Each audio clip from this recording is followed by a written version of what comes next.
First Kings.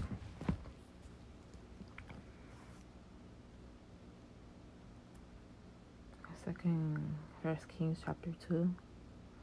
David's charge to Solomon. So when David's time to die approached, he gave instructions to Solomon his son, saying, I'm going the way of all earth as dust to dust.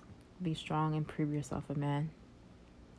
Keep the charge of the Lord your God, that is, fulfill your obligation to walk in his ways and keep his statutes, his commandments, his precepts, and his testimonies, as it is written in the law of Moses, so that you may succeed in everything that you do and wherever you turn.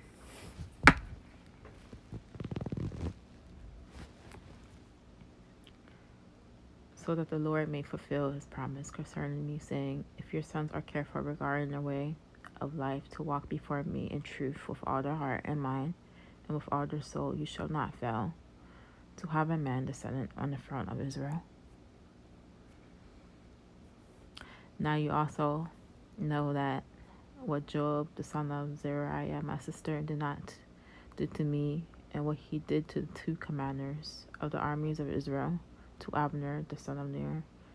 Like, why do they come in here every time I'm reading?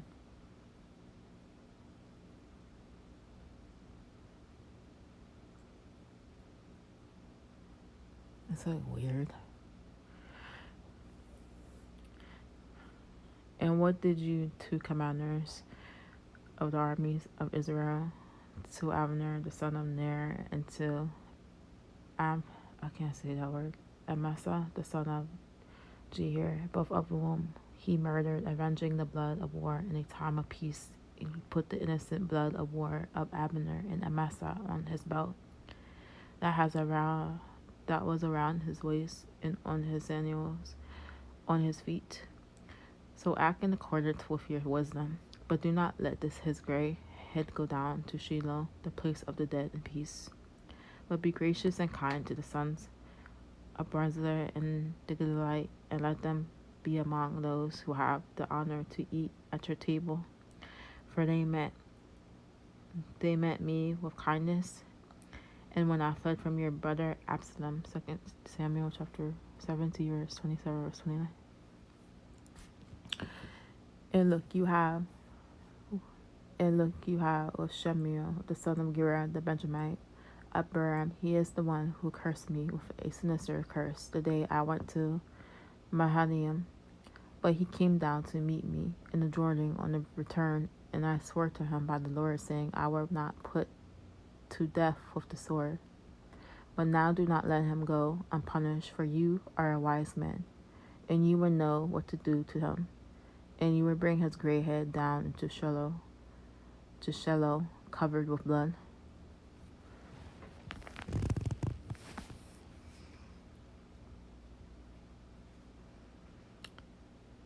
So David lay down with his fathers in death, and was buried in the city of David.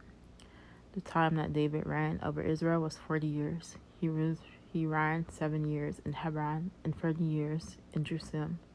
And then Solomon sat on the throne of David his father, and his kingdom was firmly established. Now I can't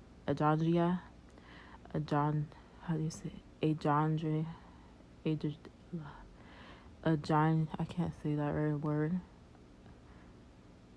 Adonijah, the son of David, and Haggai came to Bathsheba, the mother of Solomon, and she said, do you come in peace? And he said, in peace. And then he said, I have something to say to you. And she said, speak. So he said, you know that the kingdom belonged to me as the eldest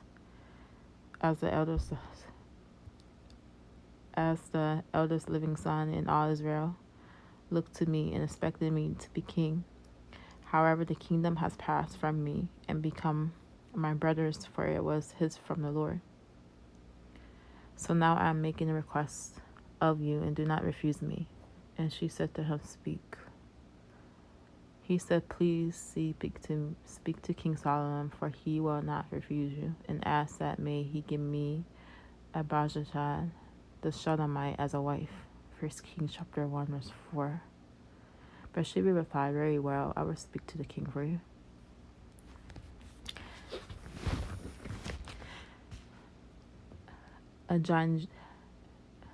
Adonijah executed.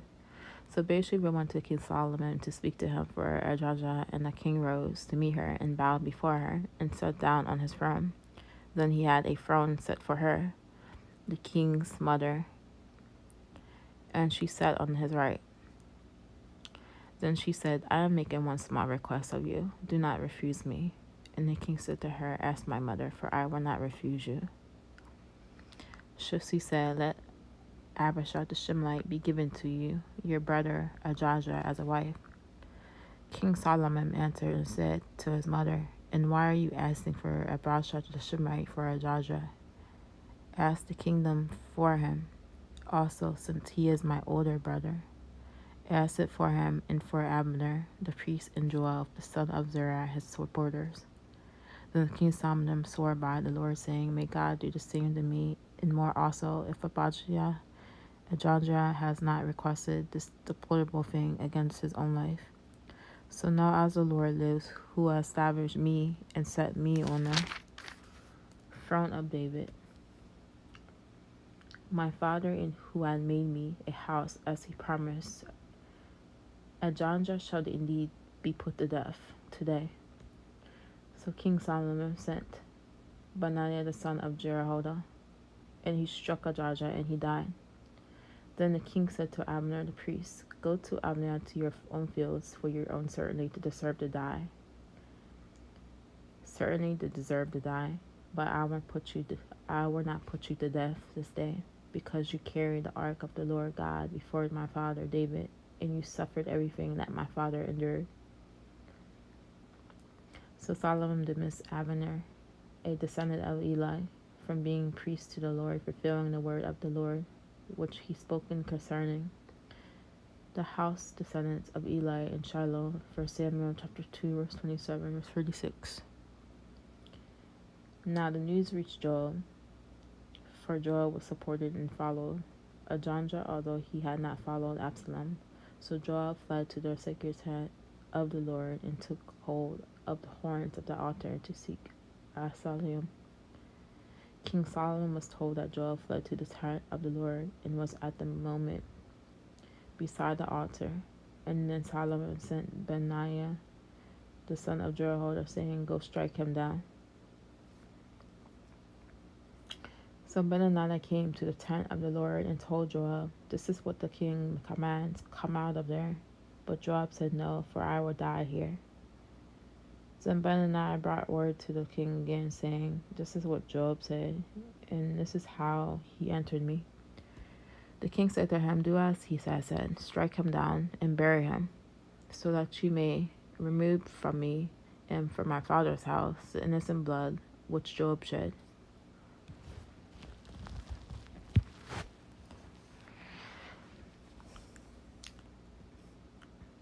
The Lord will return his bloody deeds upon his own head, because he struck down 2 men more righteous and honorable than he, and killed them with the sword without my father David knowing.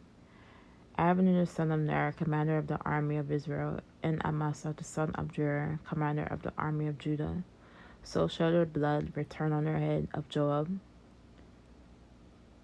and the dead heads of his descendants forever. But for David, his descendants, his house, and his throne, may there be peace from the Lord forever. So Benaiah, the son of Jehoiada, went up to the tabernacle and struck and killed Joab, and he was buried at his own house in the wilderness of Judah. The king appointed Benaiah, the son of Jehoiada, over the army in Joab's place, and appointed Zadok, the priest, in place of Abner.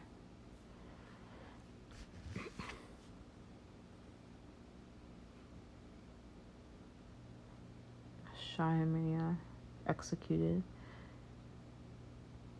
Now the king sent word and called for Shimei and said to him, Build yourself a house in Jerusalem and live there, but do not go from here to any other place. For on the day you have leave and cross over to the brook of Kidron, know for certain that you shall surely die, and your blood shall be on your own head.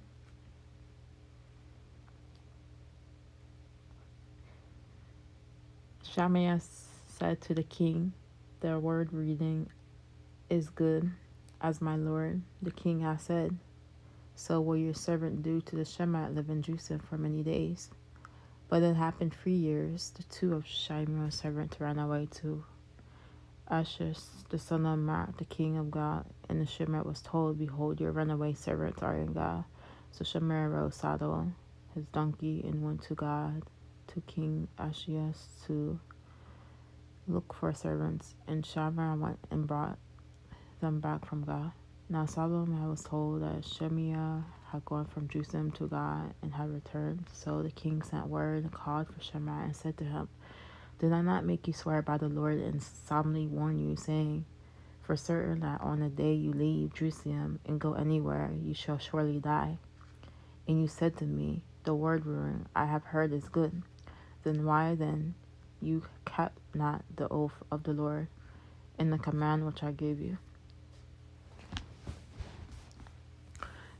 Then the king also said to Shammah, you are aware in your own heart of all the evil you did to my father David. So the Lord shall return your evil on your own head. But King Solomon shall be blessed, and the throne of David shall be established before the Lord forever. So the king commanded Benaiah, the son of Jehoiada, and he went out and struck down Shimei, and he died. So the kingdom was established in the hands of Solomon.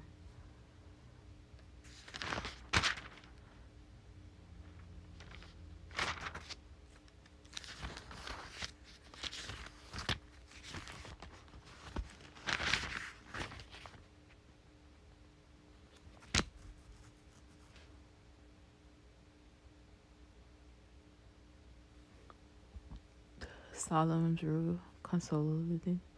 Now Solomon became a son-in-law to Pharaoh, king of Egypt, and forming an alliance by taking Pharaoh's daughter in marriage. And he brought her to the city of David, where she remained temporarily until he had finished building his own palace, and the house of the Lord, and the wall around Jerusalem. But in the meantime, the people were still sacrificing to God on the high places, hilltops, as the pagans did to their idols, for there was no permanent house yet built for the name of the Lord.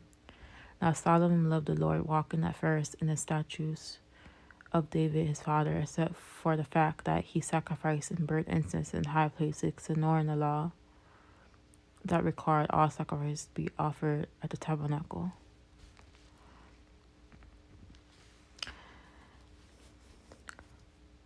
The king went to Gibeah near Jerusalem, where the tabernacle and the bronze altar stood, to sacrifice there, for that was the great high place. Solomon offered 1,000 burnt offerings on that altar. In Gibeon, the Lord appeared to Solomon in a dream at night, and God said to ask me, what shall I give you? Then Solomon said, you have shown your servant David, my father, great loving kindness, because he walked before you in faithfulness, in righteousness, and with uprightness of the heart toward you, and you have kept for him this great love kindness, and that you have given him a son to sit on his throne, as it is today. So now, O Lord my God, you have made your servant king and placed in David my father, and as for me, I am but a little boy in wisdom and experience. I do not know how to go out or come in, that is, how to conduct business as a king.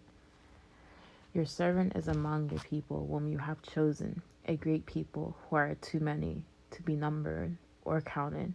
So give your servant an understanding mind and a hearing heart with which to judge your people, so that I may discern between good and evil. For who is able to judge and rule this great people of yours? James chapter 1, verse 5. God answered to Solomon. Now it pleased the Lord that Solomon had asked this thing. God said to him, because you have asked this, and have not asked for yourself a long life, nor for the lives of your enemies, but have asked for yourself understanding and recognizing justice. Behold, I have done as you asked. I have given you a wise and discerning heart and mind, so that no one before you was your equal, nor shall anyone equal to you arise after you. I have also given you what you have not asked, both wealth and honor, so that there will be anyone equal to you among the kings for all your days. If you walk in my ways, keeping my statutes and my commandments, as your father David did, then I will lengthen your days. Then Solomon awoke and realized that it was a dream, and he came back to Jerusalem and stood before the ark of the covenant of the Lord, and he offered sacrifices, burnt offerings, and peace offerings, and he prepared a feast for all his servants.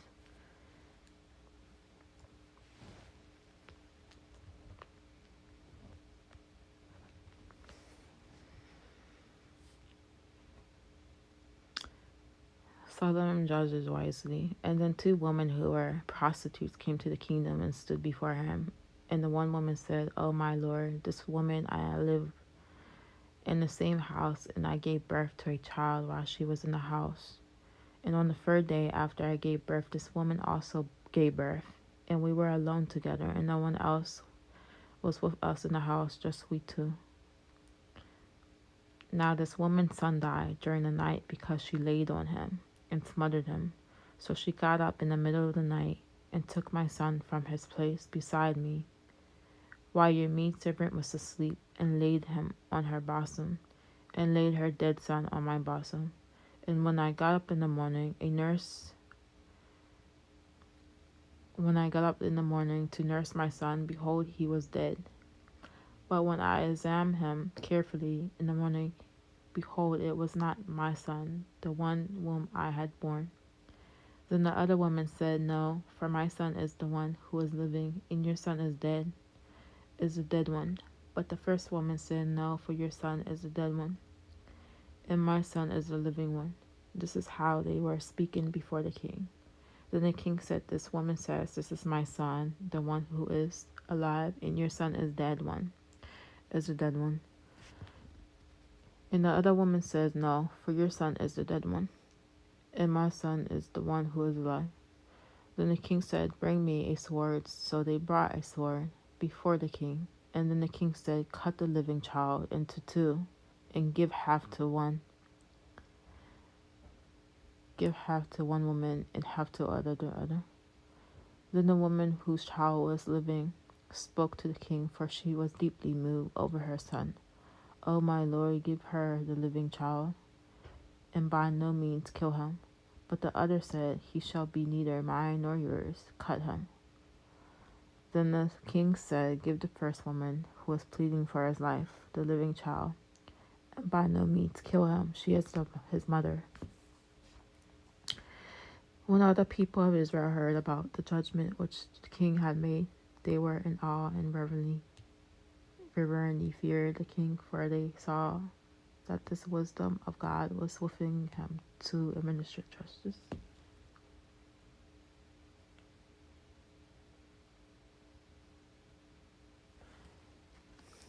So I'm gonna read this Kings, 1 Kings 2, Kings 2, see how far I get to today. For the whole day. Solomon, 1 Kings chapter 4. So 1 Kings chapter 4, Solomon's officials. King Solomon was king over all the people of Israel. These were his chief officials. Azariah, the son of Zadok, was the high priest. Ivlian and Ahijah, the son of Shishai, were scribes. Josaphat and the son of Elian was the recorder of important events. Benaniah, the son of Jehoiada, was in command of the army of Zadok, and Abner were priests. Ezra, the son of Nathan, was in charge of the deputies, and Zadok, the son of Nathan, was priest and was the king's friend and trusted advisor. Okay, all these weird names.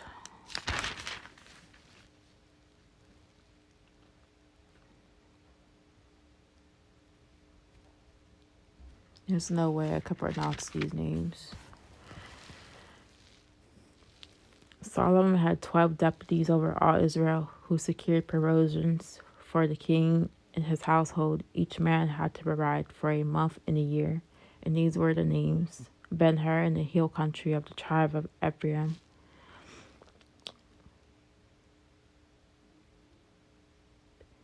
Ben Decker and Makas and Shalom and Beth Shemesh and Alamath and Hadan and Ben Hash and Arioth, and to him belonged to Soka what Socoh in all the land of Hephir and Bed Abalah, I don't know, in all the hills of the door, Salomon's daughter. Solomon.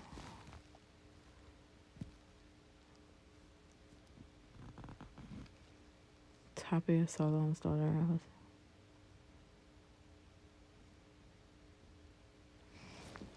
Here, I don't know how to say these.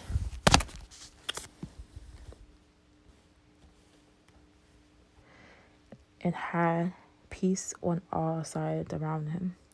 Judah and Israel lived in security, every man under his vine and fig tree, in peace and prosperity, from Dan in the north to Beersheba in the south during all the days of Solomon. Solomon also had 40,000 stalls of horses, and for his chariots, and 12,000 horsemen.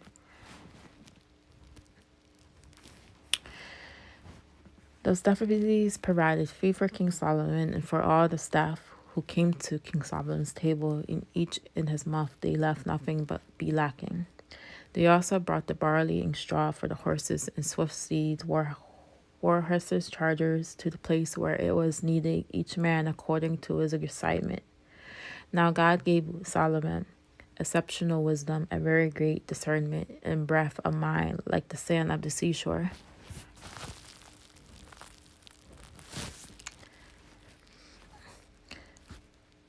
Solomon's wisdom surpassed the wisdom of all the sons of the east and all the wisdom of Egypt. For he was wiser than all the other men, wiser than Ephraim and the Israelite and Hebnian, Kokiel and Dodra and the sons of Mario. His fame was known in all the surrounding nations. He also spoke 3,000 proverbs, and his songs were 1,005. And he spoke of trees from the cedar, which is in Lebanon, to the hyssop vine that grows on the walls. And he spoke also of animals, of birds, of creeping things, and fish. People came from all the people came from all the people's nations to hear the wisdom of Solomon, and from all the kings of the earth, and who had heard of his wisdom.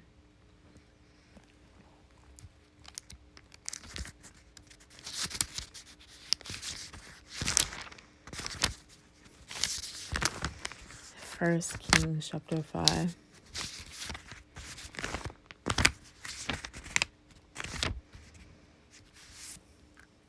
Alliance with King Hiram.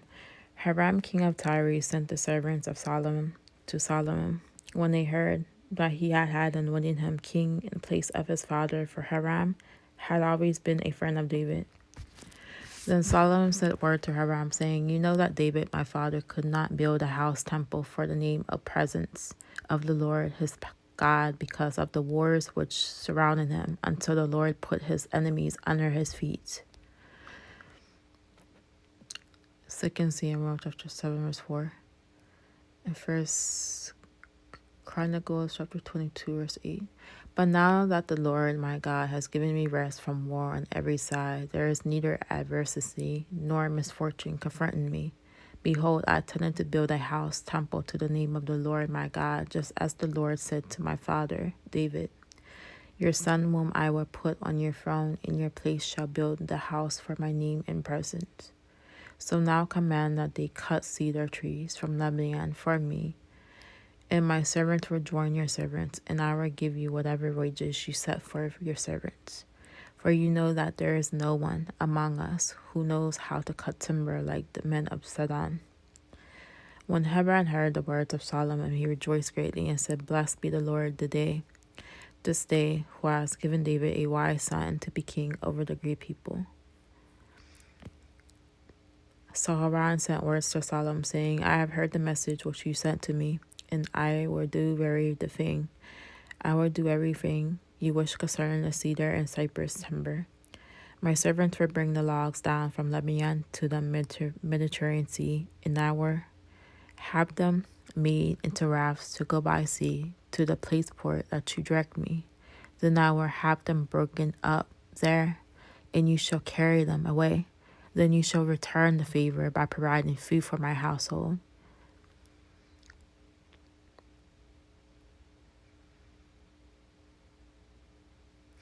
So Haran gave Solomon all the cedar and cypress timber he desired, and Solomon gave Haran 20,000 cores of wheat as food for his household, and 20 cores of pure olive oil. Solomon gave all these to Haran each year.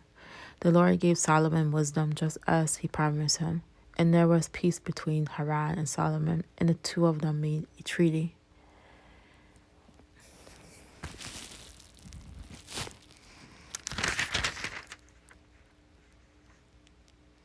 This is the difficult part, really.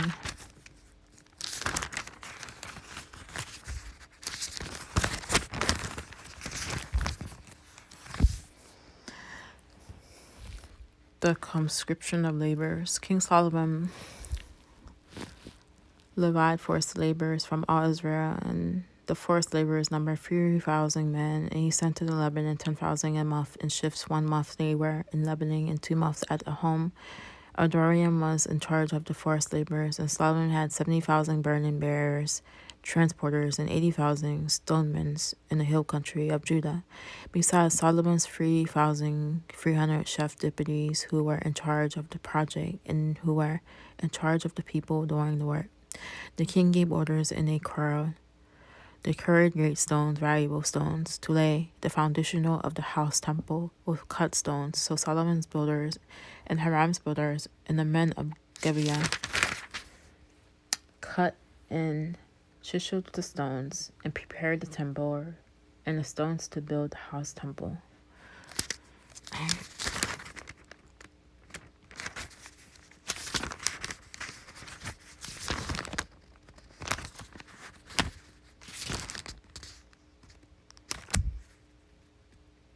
So 1kings chapter 6 we're now of the building of the temples. It's difficult words in this. Now it came about in 418th year after the Israelites came out of the land of Egypt, in the 4th year of Solomon's reign over Israel, in the month of Ziv in April or May, which is the 2nd month, that he began to build the Lord's temple. House temple. The length of the house which King Solomon built for the Lord was 60 cubits, 90 feet. Its wide 30 feet, and its height 30 cubits, 45 feet. The porch in front of the main room of the house temple was 20 cubits long, corresponding to the width of the house, and its depth in front of the house was 10 cubits. He also made a frame artistic window opening for the house. Against the wall of the house, he built a tangent around the walls of the house, around both the main room, the holy place, and the Holy of Holies. And he made side chambers all around. The lower story was 5 cubits wide, the middle was 6 cubits wide, and the third was 7 cubits wide. And for he made offset niches in the walls all around, on the outside of the house, so that the supporting beams would not be inserted into the walls of the house. While it was being built, the house was built of stone prepared and finished, pre-cut at the curly, and no hammer axe or iron tool of any kind was heard in the house while it was under construction. The entrance to the lower side of the chamber was on the right or the south side of the house, and they would go up winding the stairs to the middle level of in front of the middle of the third to the third. So Solomon built a house temple and finished it, and roofed the house with beams and boards of cedar. And then he built the attachments of rooms against the entire house, each story 5 cubits high, and they were attached to the house with timbers of cedar. Now the word of the Lord came to Solomon, saying, concerning this house which you are building, if you will walk in my statutes and execute my precepts, and keep my commandments, all my commandments, by walking in them, then I will carry out my word promises with you, which I made to David your father. I will dwell among the descendants of Israel, and I will not abandon my people, Israel. So Solomon built a house temple and finished it, and he built walls of the interior of the house, that is the holy place and the holy of holies, which are boards of the cedar from the floor of the house to the rafters of the ceiling. And he overlaid the interior with wood, and he overlaid the floor of the house with boards of cypress. He built 20 cubits on the rear of the house with boards of cedar from the floor to the ceiling. He built its interior as the inner sanctuary, the holy of holies.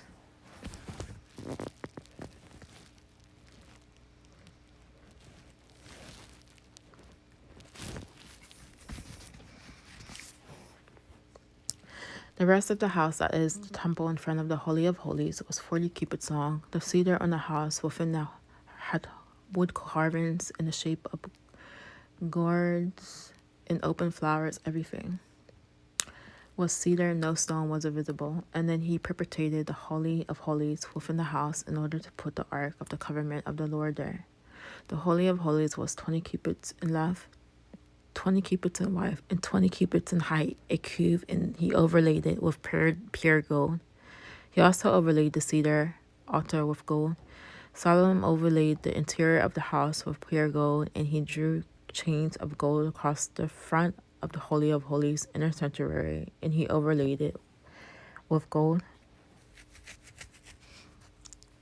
And then he overlaid the entire house with gold until the whole house was finished, and he also overlaid the entire incense altar, which was by the Holy of Holies with gold. Within the Holy of Holies, he made 2 cherubim sculpture figures of olive wood, each 10 cubits high. One wing of the cherubim was 5 cubits long, and the other wing was also 5 cubits long. It was 10 cubits from the tip of one wing to the tip of the other. The wingspan of the other cherubim was also 10 cubits, and the measurement and cut shape of the 2 cherubim were the same. The height of the one cherubim was 10 cubits, as was the other. He put the cherubim above the ark inside the innermost room of the house, and their wings were spread out, so that the wings of the one touched one wall, and the wing of the other cherubim was touching the other wall, and their inner wings were touching each other in the middle of the house.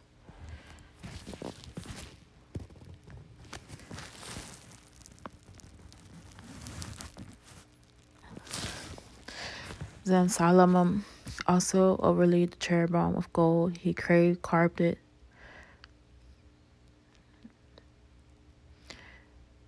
He carved all the walls of the house all around and carved engravings of cherubim, palm-shaped decorations, and open flowers, both the inner and the outer sanctuaries. And he overlaid the channel of the house with gold, both the inner and the outer sanctuaries. For the entrance of the Holy of Holies, he made 2 folding doors of olive wood, the linen header of above door, and the 5-sided doorpost frames. So he made 2 doors of olive wood, and he carved on them carvings of cherubim, palm-shaped decorations, and open flowers, and overlaid them with gold. And he hammered out overlays of gold on the cherubim and palm decorations. Also he made for the entrance of the outer sanctuary, the holy place, 4-sided doorposts, frames of olive wood, and 2 doors of cypress wood. The 2 leaves of the one door turned on pivots and were folding, and the 2 leaves of the other door also turned on pivots. And he carved cherubim, palm-shaped decorations, and open flowers on the doors, and overlaid them with gold evenly applied on the carved work.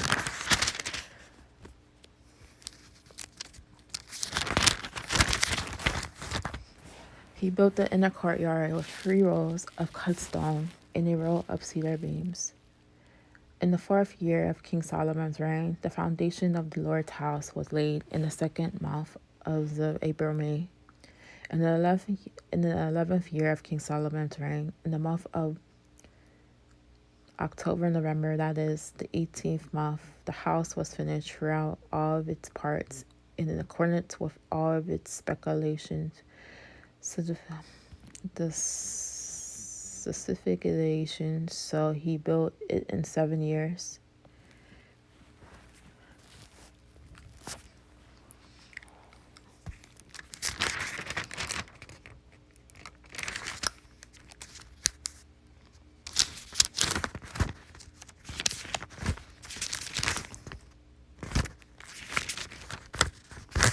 So, yeah.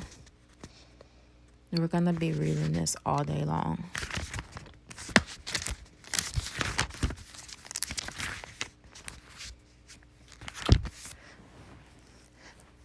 First Kings chapter 7.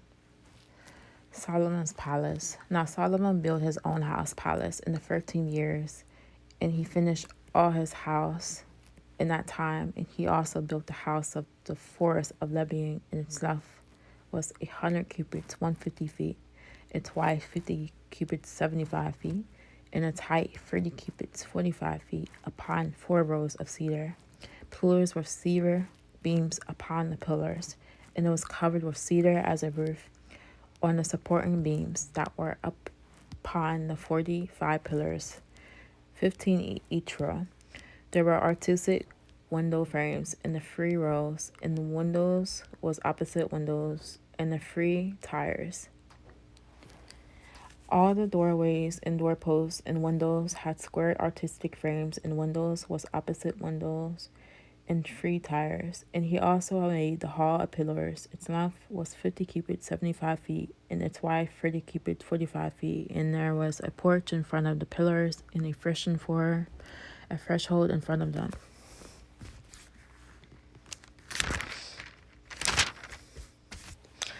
He made the hall for the throne, where he was to judge the hall of judgment. It was paneled with cedar from one floor to another floor. His house where he was to live. The other courtyard behind the hall was of similar workmanship. Solomon also made a house like this hall and first daughter whom he had married. Also these were of expensive stones cut according to measure, sawed with saws inside and outside, even from the foundation to the coping, and from the outside to the great courtyard. The foundation was of expensive stones, large stones, stones of 10 cubits, and stones of 8 cubits. And above the foundation were expensive stones cut according to measure, and cedar. So the great courtyard all around had 3 rows of cut stone and a row of cedar beams, like the inner courtyard of the house of the Lord, and the porch of the house. Hiram's work in the temple. Now King Solomon sent word and brought Hiram, a skilled craftsman from Tyre, and he was the son of a widow from the tribe of Naphtali. And his father was a man of Tyre, a craftsman in bronze. Hiram was filled with wisdom, understanding, and skill to doing any kind of work in bronze. So he came to King Solomon and did all his bronze work.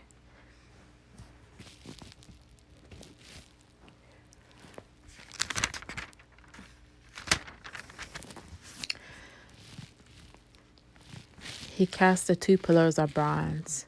The one pillar was 18 cubits high, and a measuring line of 12 cubits measured the circumference of both. He also made the 2 capitals crowns of cast bronze to put on the top of the pillars. The height of one capital was 5 cubits, and the height of the other capital was 5 cubits, and there were nets of network, lattice work, and twisted threads, wreaths of chain work for the capitals which were on tops of the pillars, 7 for one capital and 7 for the other. So Hiram made the pillars in the manner in 2 rows around on the one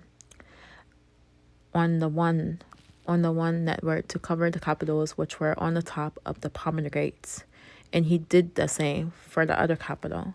The capitals which were upon the top of the pillars in the porch were of lily work design 4 cubits, and the capitals were on the 2 pillars, and also above and close to the rounded projection, which was beside the network.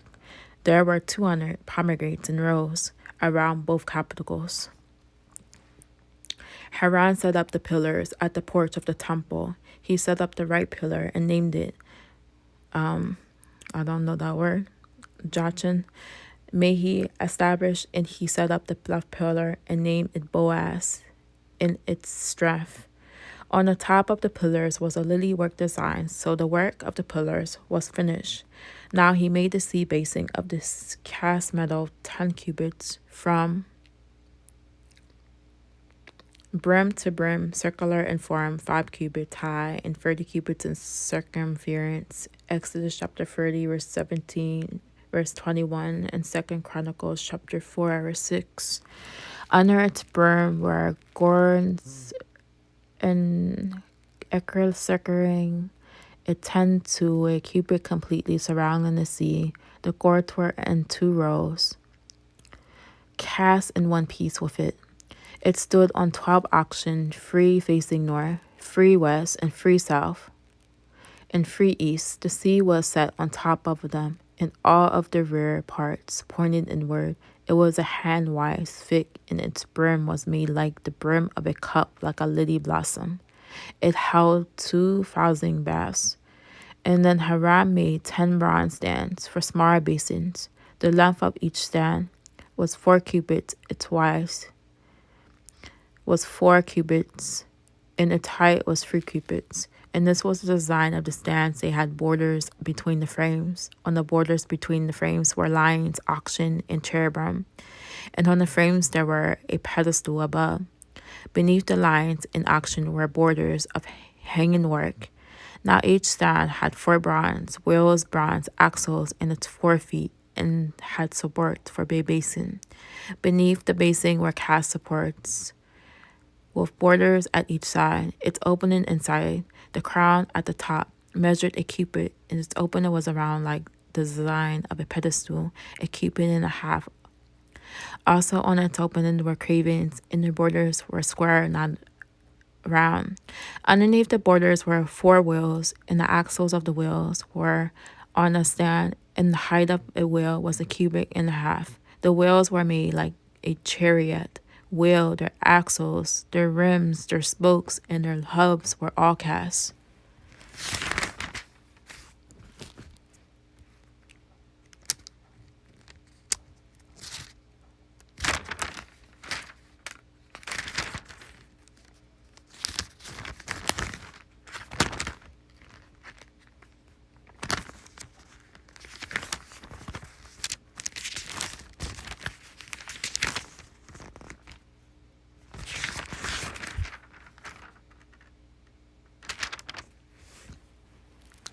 Now there were 4 supports at the 4 corners of each stand. The supports were part of the stand itself. On the top of the stand there was a circular piece of half a cubit high, and on the top of the stand its supports and the border were part of it.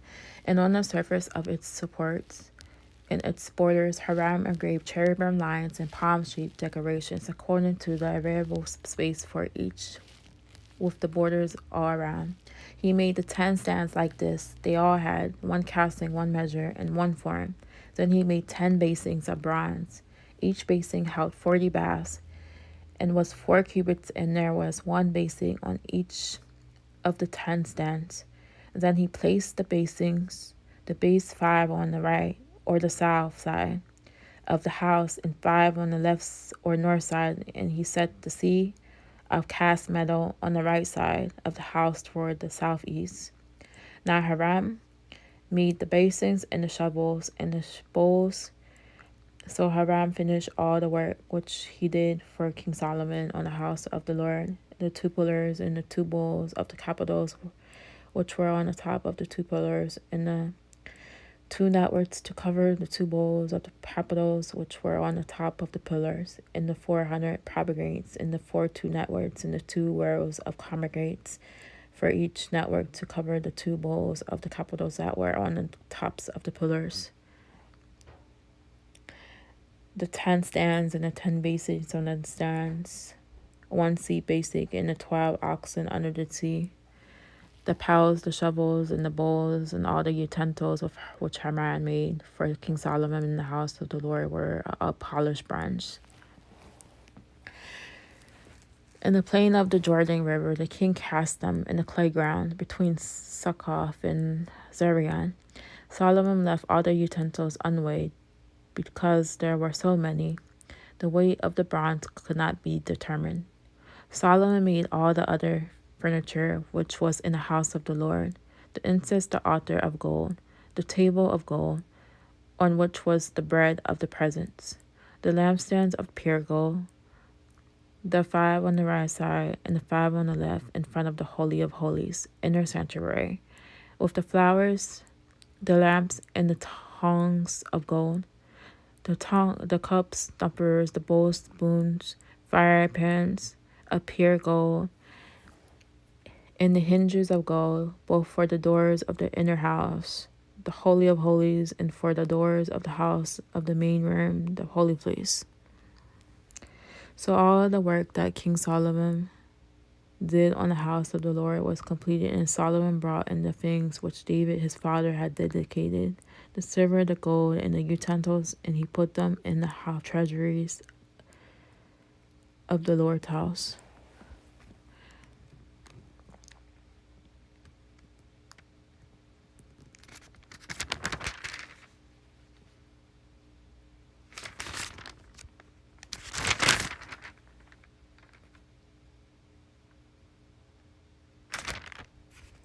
So 1kings chapter 8.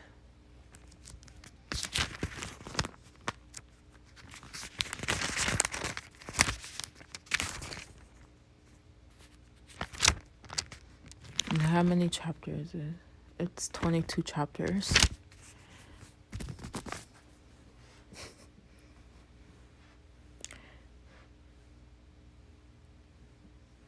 First Kings chapter 8, the ark brought into the temple.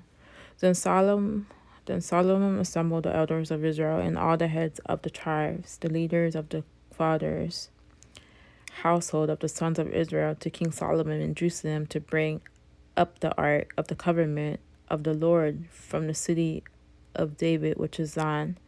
All the men of Israel assembled before the king of Solomon at the feast in the month of Ephraim, September, October, that is the 7th month. All the elders of Israel came, and the priests carried the ark, and they brought up the ark of the Lord in the tent of meeting, and all the holy utensils that were in the tent. The priests and the Levites brought them up. King Solomon and all the congregation of Israel, who had assembled before him, were with him before the ark, sacrificing sheep and oxen, so many that they could not be counted or numbered. Then the priest brought the ark of the covenant of the Lord to its place, into the inner sanctuary of the house, into the Holy of Holies, under the wings of the cherubim. For the cherubim spread their 2 wings over the place of the ark, and the cherubim covered the ark and its carrying poles from above. The poles were so long that the ends of the poles were visible from the holy place that was in front of the Holy of Holies, but they were not visible from the outside. They are there to this day, the date of this writing. There was nothing in the ark except the 2 tablets of the stone which Moses put there at the Horeb Sinai, where the Lord made a covenant with the Israelites when they came out of the land of Egypt, which is in Deuteronomy chapter 10, verse 2, verse 5. Now it happened that when the priests had come out of the holy place, the cloud filled the Lord's house. So the priests could not stand in their positions to minister because of the cloud, for the glory and brilliance of the Lord had filled the Lord's house temple. And then Solomon addresses the people. And then Solomon said, the Lord has said that he would dwell in the thick darkness of the cloud. I have certainly built you a lofty house, a place for you to dwell in forever. Then the king turned around and blessed all the assembly of Israel, while all the assembly of Israel was standing. He said, blessed be the Lord, the God of Israel, who spoke with his mouth to my father David, and has fulfilled it with his hand, saying, since the day that I brought my people Israel out of Egypt, I did not choose a particular city out of all the tribes of Israel in which to build a house so that my name present would be in it, but I chose David to be over my people Israel. Now it was determined in the heart of my father David to build a house temple for the name of the Lord, the God of Israel. But the Lord said to my father David, because it was in your heart to build a house for my name, you did well in that it was in your heart. But nevertheless, you shall not build a house, but your son you shall be born to you. It is he who shall build it for my name in my presence. And the Lord was fulfilled his word which he spoke. I have risen in the place of my father David, and have taken my seat on the throne of Israel, just as the Lord promised, and have built the house temple for the name of the Lord, the God of Israel.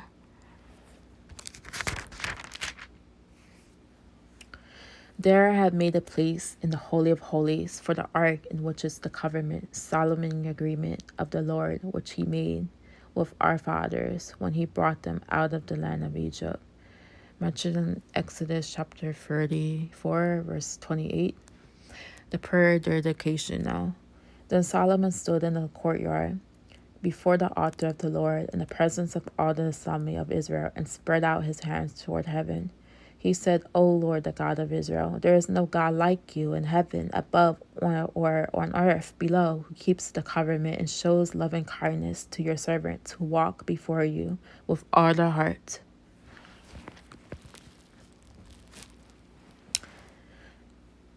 You have kept what you promised to your servant, my father David.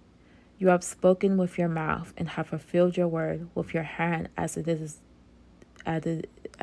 this day.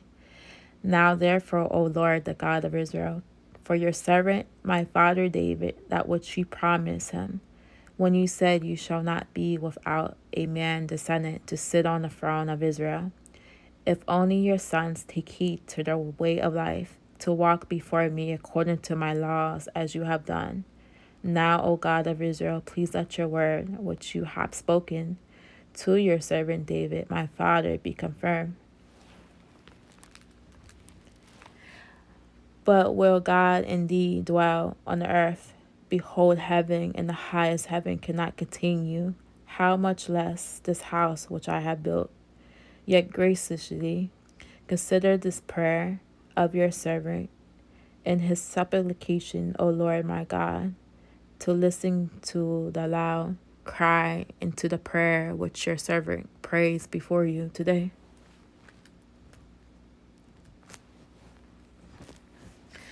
That your eyes may be open toward this house night and day, toward the place of which you have said, my name present shall be there, that you may listen to the prayer which your servant shall pray toward this place. Listen to the prayer of your servant and of your people Israel, which they pray toward this place. And hear in the heaven your dwelling place. Hear and forgive.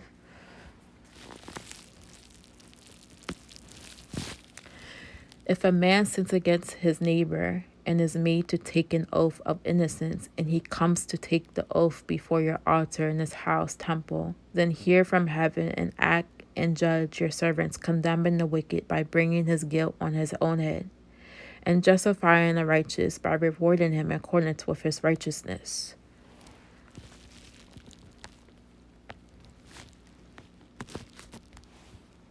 When your people Israel are defeated before an enemy because they have sinned against you, and then they turn to you again and praise your name and pray and ask for your favor and compassion in this house temple, then hear in heaven and forgive the sin of your people Israel, and bring them back to the land which you gave their fathers. When the heavens are shut up, and there is no rain because they have sinned against you, and they pray toward this place and praise your name and turn from their sin, when you afflict them, then hear in heaven and forgive the sin of your servants and of your people Israel, and indeed teach them the good way in which they should walk, live, and send rain on your land, which you have given to your people as an inheritance.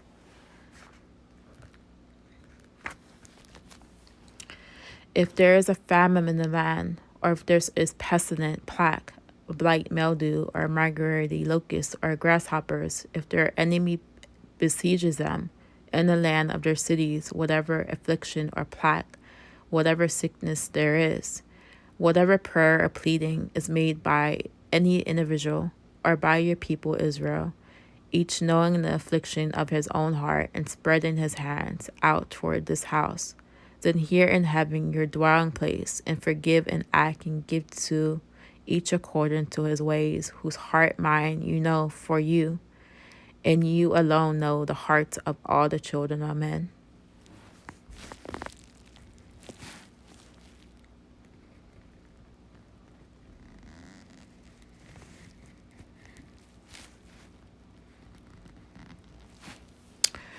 so that they may fear you with reverence and awe all the days that they live in the land which you have given to our fathers. Moreover, concerning a foreigner who is not of your people Israel, but comes from a far distant country for the sake of your name to plead with you, for they will hear of your great name, your strong hand, a power, and outstretched arm. And when he comes and prays toward this house temple, here in heaven your dwelling place, and do according to all for which the foreigners calls upon and prays to you, so that all people of the earth may know your name and fear you with reverence and awe, as do your people Israel, and that they may know without any doubt that this house which I have built is called by your name.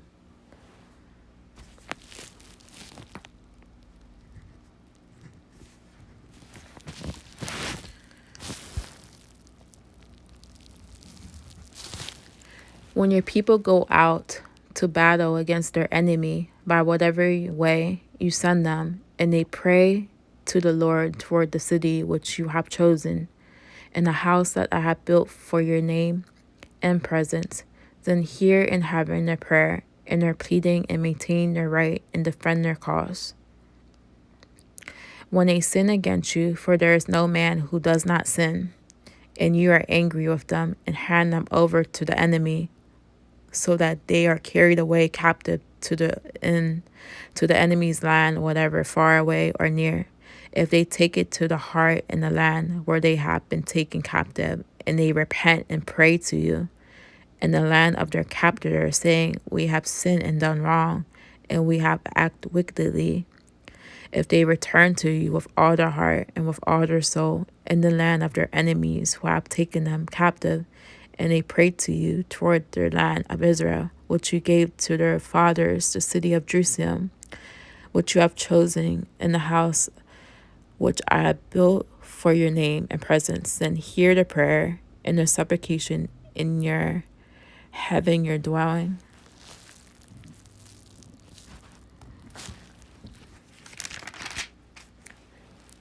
place, and maintain their right and defend their cause, and forgive your people who have sinned against you, and all the transgressions which they have committed against you, and make them objects of compassion before their captors, that they will be merciful to them. For they are your people and your heritage, whom you brought out of Egypt from the midst of the iron furnace of slavery and oppression, that your eyes may be opened to the supplication of your servant and to the supplication of your people Israel, to listen to them and to be attentive to them whenever they call to you. For you singled them out from all the peoples of the earth as your heritage, just as you declared through Moses, your servant, when you brought our fathers out of Egypt, O Lord God.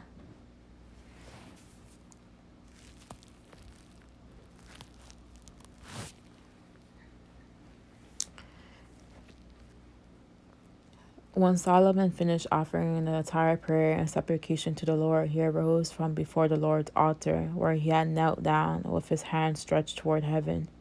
And he stood and blessed all the assembly of Israel with a loud voice, saying, Blessed be the Lord, who has given rest to his people Israel in accordance with everything that he promised. Not one word was failed of all his good promises, which he spoke through Moses his servant. May the Lord our God be with us, as he was with our fathers, and may he not leave us nor abandon to our enemies.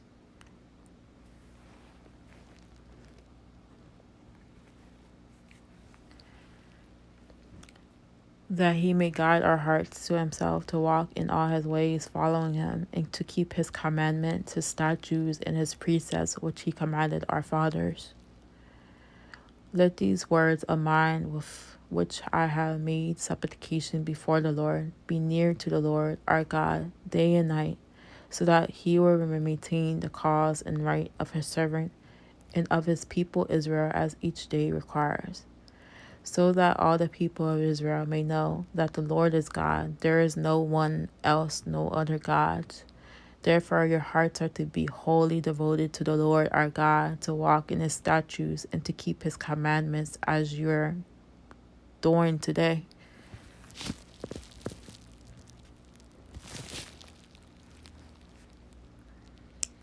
The dedicatory sacrifices. Then the king and all the people of Israel with him repeatedly offered sacrifices before the Lord. And Solomon offered as peace offerings to the Lord 22,000 oxen and 120,000 sheep. So the king and all the Israelites dedicated the house temple of the Lord. On the same day, the king consecrated the middle of the courtyard that was in front of the house temple of the Lord, for he offered there the burnt offerings, the grain offerings, and the fat of the peace offerings, because the bronze altar that was before the Lord was too small to hold all the burnt offerings, the grain offerings, and the fat of the peace offerings. So at that time Solomon held the feast, and all Israel with him a great assembly from the entrance of Hamas on the north border of Israel to the brook of Egypt at Israel's southern border, before the Lord our God for 7 days and 7 more days beyond the prescribed period for the feast of booths, 14 days in all. On the 15th day he sent the people away, and they blessed the king, and then they went to their tents joyful and in good spirits because of all the goodness which the Lord had shown to David his servant and Israel his people.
We're at 1kings chapter 9.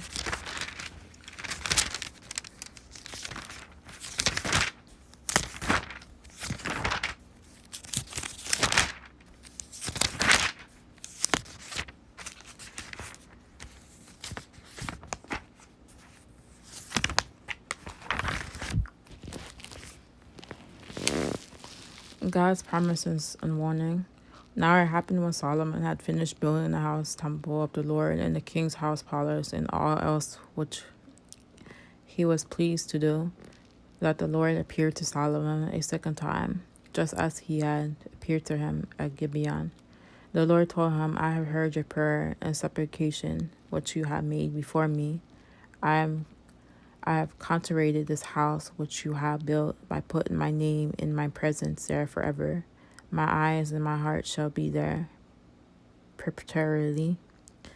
As for you, if you live your life before me, as David your father walked, in integrity of heart and in uprightness, act in accordance with everything that I have commanded you, and will keep my statutes and my precepts, then I will establish the throne of your kingdom over Israel forever, just as I promised your father David, saying, you shall not be without a man descendant on the throne of Israel.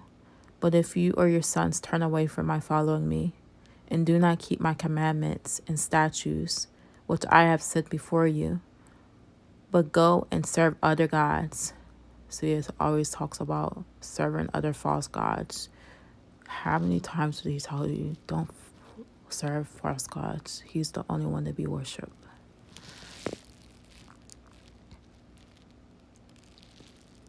My statutes which I have set before you, but go and serve, but before you, but go and serve other gods and worship them, then I will cut off Israel from the land which I have given them, and I will cast out my sight, the house which I have consecrated for my name and presence. Then Israel will become a proverb, a saying, and a byword, of object of ridicule among all the peoples. This house temple will become a heap of ruins, and everyone who passes by will be appalled and sneered and say, why has the Lord done such a thing to the land and to this house? And they who will say, because they abandoned the Lord their God, who brought their fathers out of the land of Egypt, and they have chosen the other false gods, and have worshipped and served them. That is the reason the Lord has brought on them all this adversary.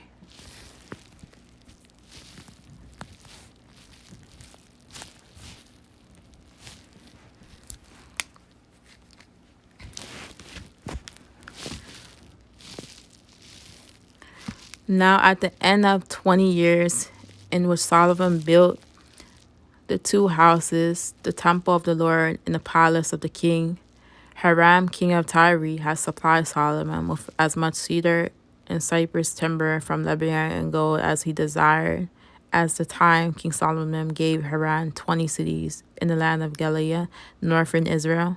So Hiram came to Tyre to see the cities which Solomon had given him, and they did not please him.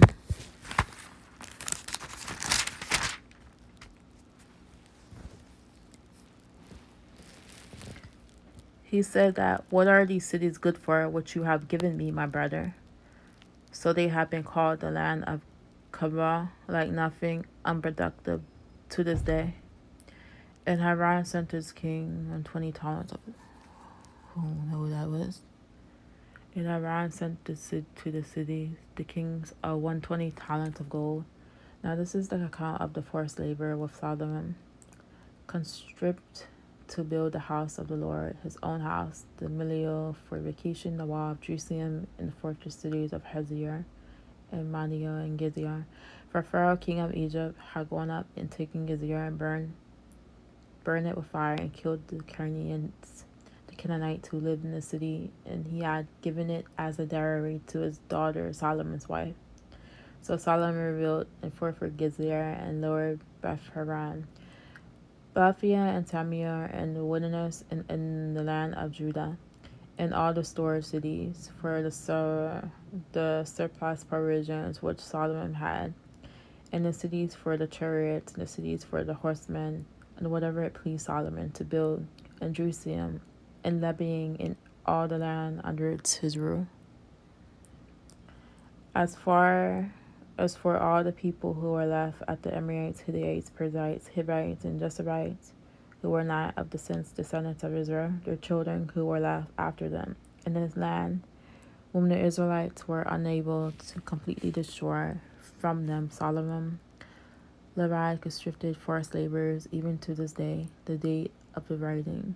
But Solomon did not make slaves of the sons of Israel, for they were men of war soldiers, his servants, his officials, his captains, his chariots, commanders, and his horsemen. These were the chief officers were over Solomon's work, 550 who ruled the people during the work. As sons of Pharaoh's daughter came up from the city of David to her house, which Solomon had built for her. And then he built the Milio fortification 3 times a year during the major annual festival. Solomon offered burnt offerings and peace offerings on the altar he built to the Lord, and he burnt incense with them before the Lord. So he finished the house of the Lord. King Solomon built a fleet of ships, Israel and Gibeah, and before is the Elia on the shore of the Red Sea, and reeds in the lands of Edom. And Hiraam, king of Tyre, sent his servants with the fleet sowers who knew the sea, along with the servants of Sodom. And they came to Ophir and took 420 talents of gold from there and brought it to the king Solomon.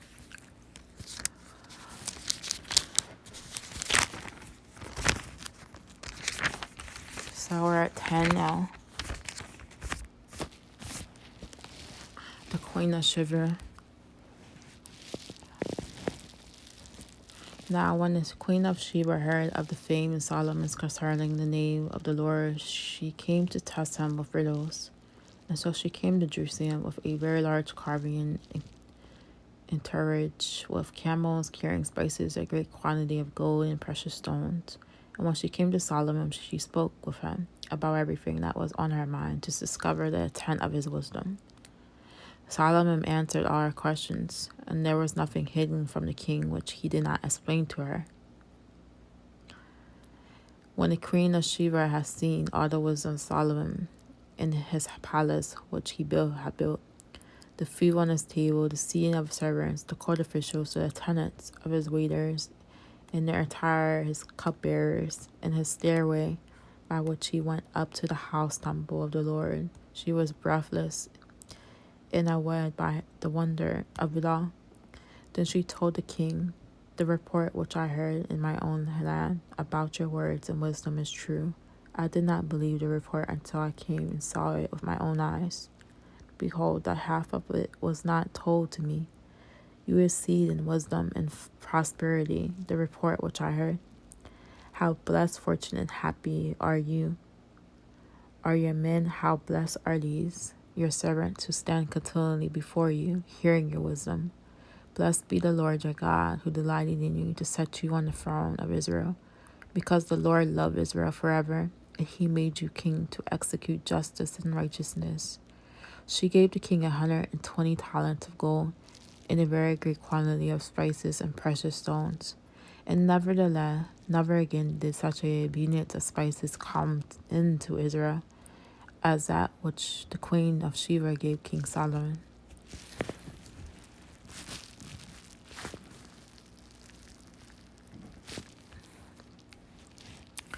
Also the ships of Haran, which brought gold from Ophir, brought in the offers great quantity of wood, sandalwood, and precious stones.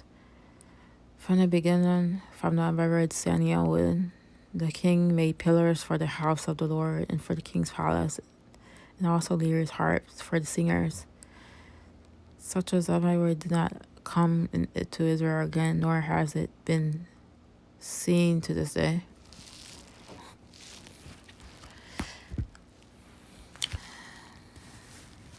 King Solomon turned gave to the Queen of Sheba everything that she wanted, whatever she asked, besides what he gave to her from his royal bounty. So she returned to her own country, she and her servants. And now the weight of the gold that came to Solomon in the particular. Okay.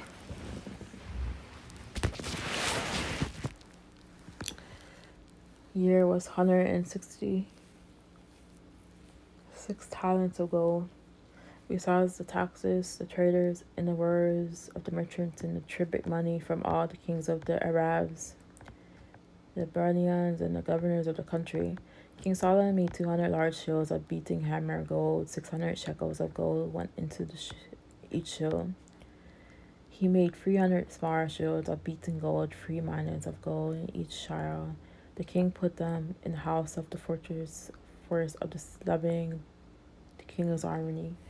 Also the king made a great throne of ivory and overlaid it with the finest gold. The throne had 6 steps, and a round top was attached to the throne. From the back, on either side of the seat, were armies in 2 lines stood beside the armies. 12 lines stood there, one on either end of each of the city steps, and there was nothing like it made for any other kingdom. All King Solomon's drinking vessels were gold, and all vessels of the house of the forest of living were all of pure gold. Not were not whereof silver it was not considered valuable in the days of Solomon. For the king had at sea the large cargo ships of Tarshish with the ships of Haran. Once every 3 years, the ships of Tarshish came bringing gold, silver, ivory, monkeys, and peacocks. So King Solomon exceeded all the kings of the earth in wealth and in his wisdom. All earth was seeking the presence of Solomon to hear his wisdom, which God had put in his mind. Every man brought a gift of tribute, articles of silver and gold, garments, weapons, spices, horses, and mules, so such year by year. Now Solomon collected chariots and horsemen, and he had 1,400 chariots and 12,000 horsemen, in which the station and his chariot cities, and with the king in Jerusalem. The king made silver as common in Jerusalem as stones and cedar, and plentiful as the sycamore trees that are in the lowland. Solomon's horses were imported from Egypt and from Kir, and the king's merchants acquired them from Kir for the price of Deuteronomy chapter 17, verse 15, verse 16.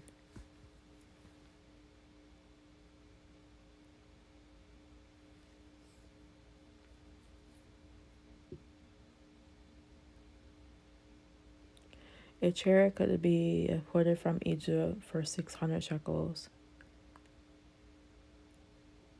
of silver, and a house for 150. And in the same way, they exported them by the king's merchants to all the kings of Hittites and to the kings of Aram, Syria.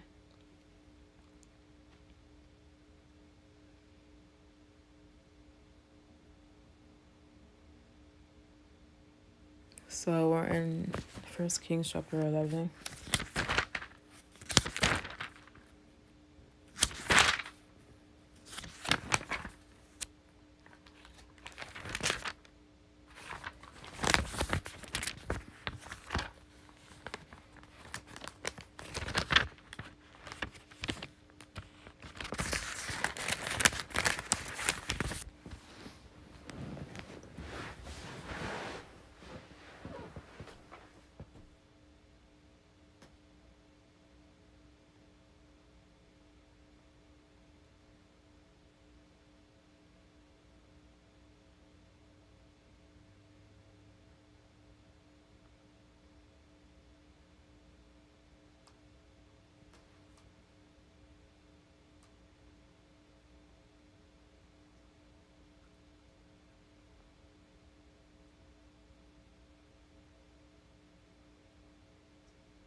Solomon turns from God.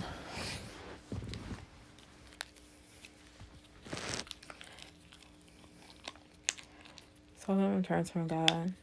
Now King Solomon defiantly loved many foreign women, and so it led him wrong, or led him astray.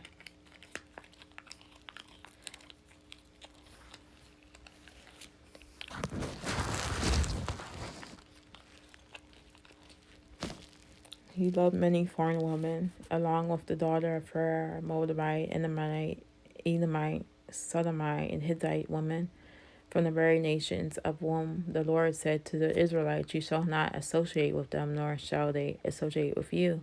For the result will be that they will turn you away your hearts to follow their false gods."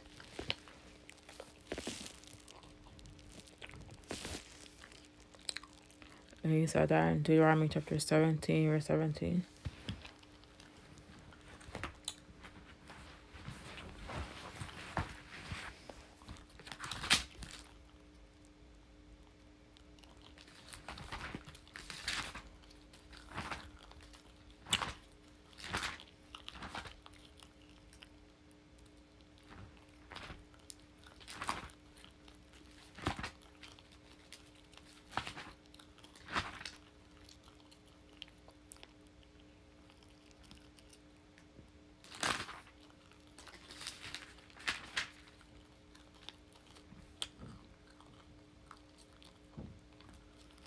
So I said,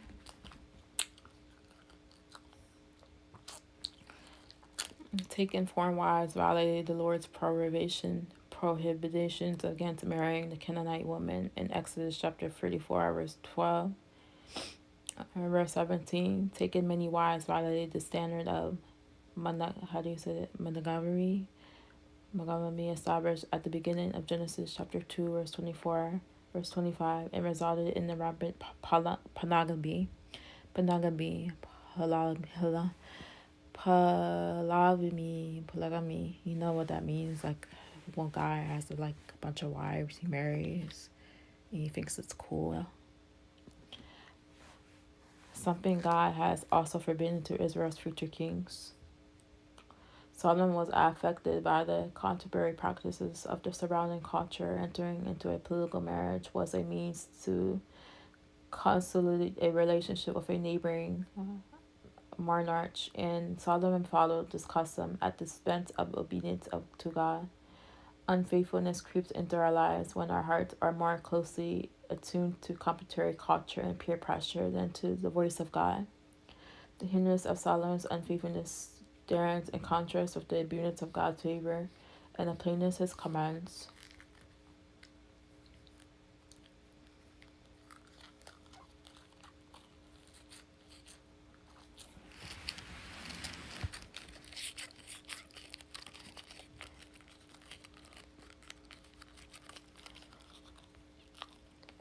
Where am I?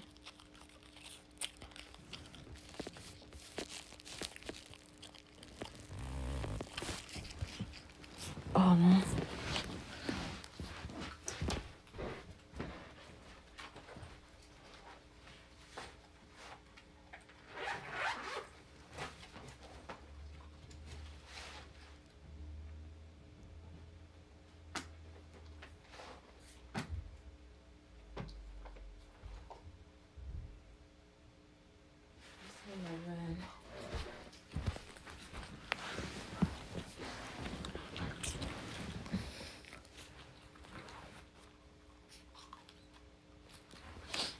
Although Solomon had clear instructions from God not to marry women from foreign nations, to choose to disregard God's commands, he married not one but many foreign women who subsequently led him away from God. God knows our strengths and weakness, and His commands are always for our good. When people ignore God's commands, negative consequences invariably result. It is not enough to know God's word or even to believe it. We must follow it and apply it to our life. It is applied to our daily activities and decisions. Take God's commands seriously, like Solomon, the wisest man who ever lived. We are not as strong as we may think we are.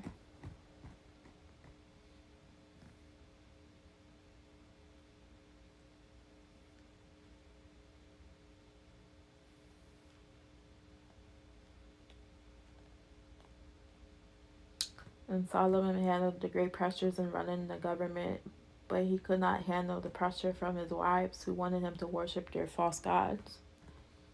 In marriage and close friendships, it's difficult to resist pressure to compromise our love leads us to identify with the desires of those we care about.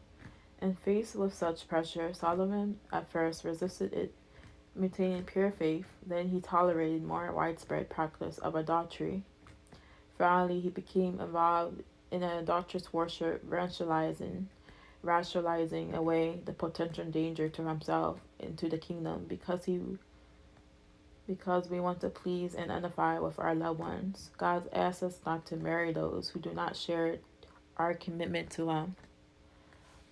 Of the Ammonites, it was called detestable because its worship rites included child sacrifice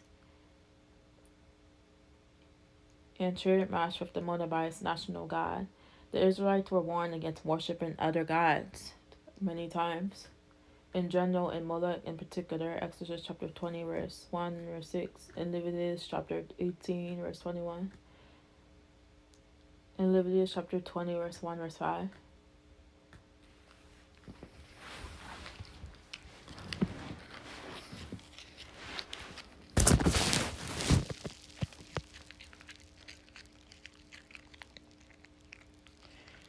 He had 700 wives. Isn't that crazy?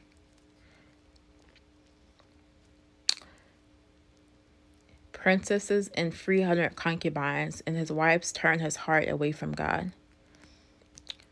For when Solomon was old, his wives turned his heart away after other gods, and his heart was not completely devoted to the Lord his God, as was the heart of his father David.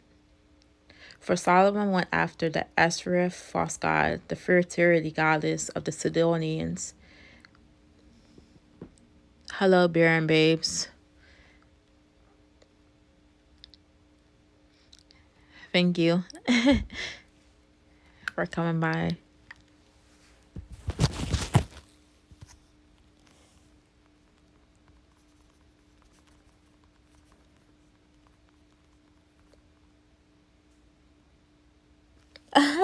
That's sweet. So I'm in 1kings.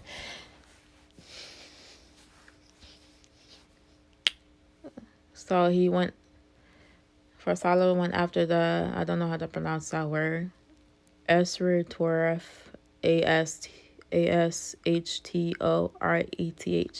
the fertility goddess. Hey.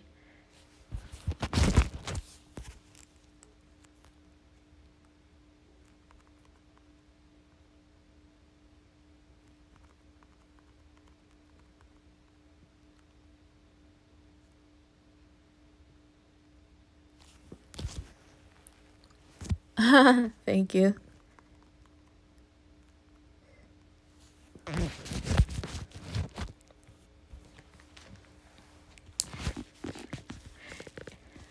So, what is this word? Ashtoreth, the fertility goddess of the Sidonians, and after the Milcom, the horror, detestable idol of the Ammonites, in 1 Kings chapter 9, verse 6, verse 9. Solomon did evil things in the sight of the Lord and did not follow the Lord fully, as his father David had done. Then Solomon built a high place for worshiping the Shemash, the horror, detestable idol of Moab, on a hill which is east of Jerusalem, and for Moloch, the horror, detestable idol of the sons of Ammon. And he did the same for all of his foreign wives who burnt incense and sacrificed to their gods. So the Lord became angry with Solomon because his heart has turned away from the Lord, the God of Israel, who had appeared to him twice, and had commanded him concerning this thing, that he should not follow other gods. But he did not listen, observe, remember, or obey him, what the Lord had commanded. Therefore the Lord said to Solomon, because you have done this, and have not kept my covenant and my statutes, which I have commanded you, I will certainly tear the kingdom away from you, and give it to your servant. However, I will not do it in your lifetime, for the sake of your father David, but I will tear it out of the hand of your son, Rehoboam. However, I will not tear away all the kingdom. I will give one tribe, Judah, to your son for the sake of my servant David, and for the sake of Jerusalem, which I have chosen. Go ahead. So God raises adversaries. Then the Lord stirred up an adversary against Solomon. Hadad the Edomite, he was a royal descendant in Edom. For it came about when David was in Edom, and Joab, the commander of the army, had gone up to bury those killed in battle, and had struck down every male in Edom. For Joab and all the army of Israel stayed there 6 months until he had killed every male in Edom. That Hadad escaped to Egypt, and some of the Edomites from his father's servants with him, while Hadad was still a little boy, and he set out for Midian, south of Edom, and came to Paran, and took men with from the Paran, and came to Egypt, to Pharaoh king of Egypt, who gave young Hadad a house and ordered food and provisions for him, and gave him land.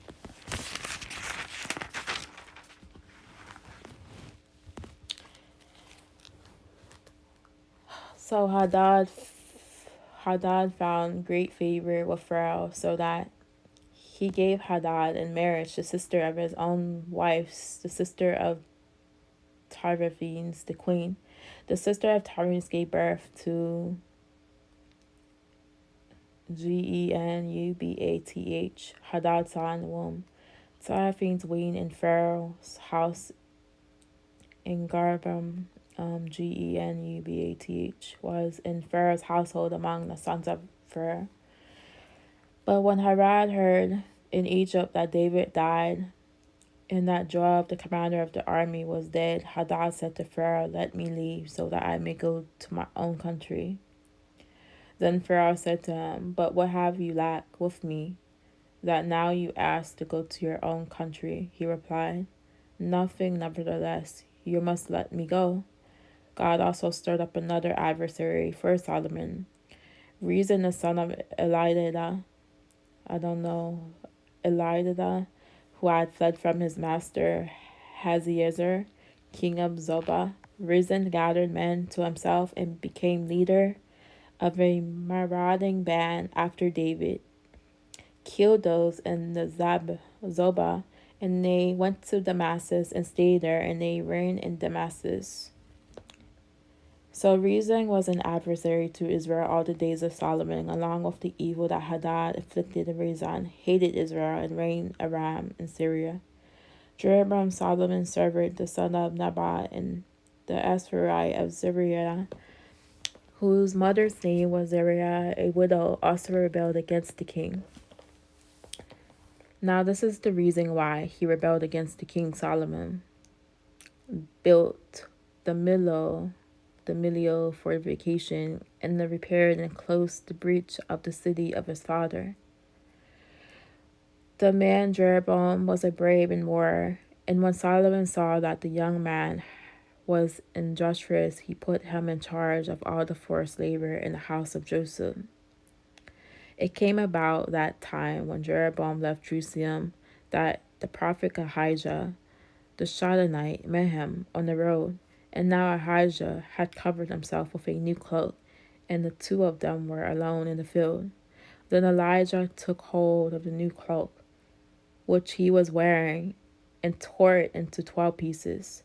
He said to Jeroboam, "Take 10 pieces for yourself, for thus says the Lord, the God of Israel, Behold, I'm going to tear the kingdom from the hand of Solomon, and give you 10 tribes.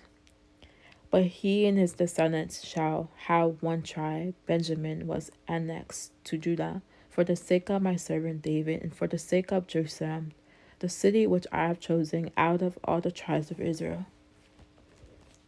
Because they have abandoned me and have worshipped the Asherah, the goddess of the Sidonians, and the Chemosh, the god of the Moabites, the Minikam, the god of the sons of Edmund, and they have not walked in my ways and followed my commandments, doing what is right in my sight, and keeping my statutes and my ordinances, as did his father David. However, I will not take the entire kingdom out of his hand, but I will make him a ruler of all the days of his life for the sake of my servant David, whom I chose, because he kept my commandments and my statutes."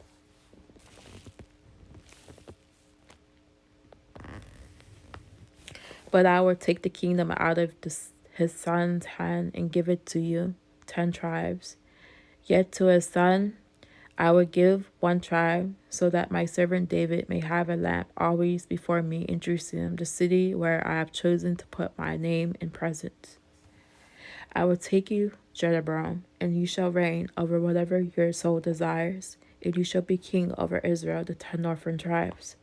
Then it shall be that if you listen to all that I command you, and walk in my ways, and do what is right in my sight, keeping and observing my statutes and my commandments, as my servant David did, then I will be with you, and build you an enduring house, as I built for David, and I will give you Israel to you.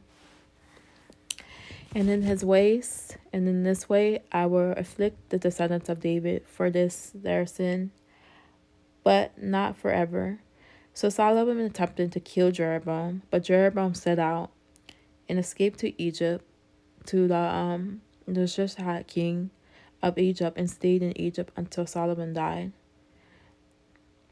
So the death of Solomon, the rest of the acts of Solomon and all that he did in his wisdom, are they not written in the books of the acts of Solomon? The time of Solomon's reign in Jerusalem over all Israel was 40 years. And Solomon slept in death with his fathers and was buried in the city of his father David. Rehoboam, his sons, reigned in his palace. Okay.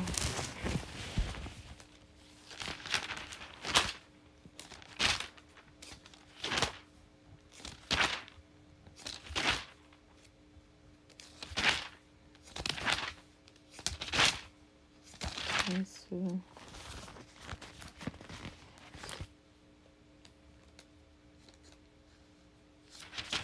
They are Jewish.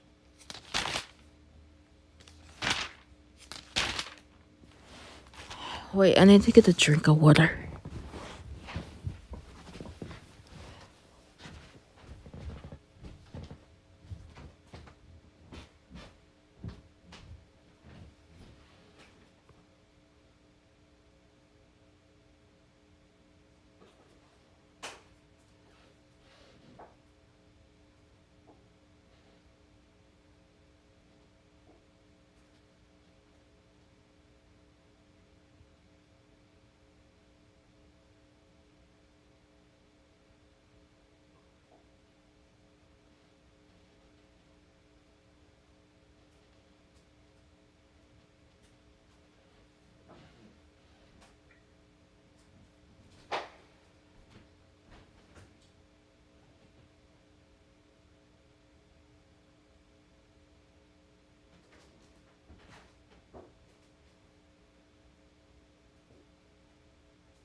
Yeah, water.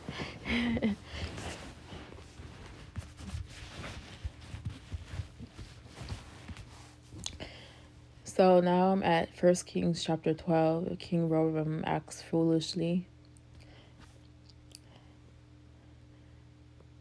So Rehoboam went to Shechem, for all Israel had come to Shechem to make him king. Now when Jeroboam the son of Nebat heard about it, he was living in Egypt, for he was still in Egypt, where he had fled from King Solomon.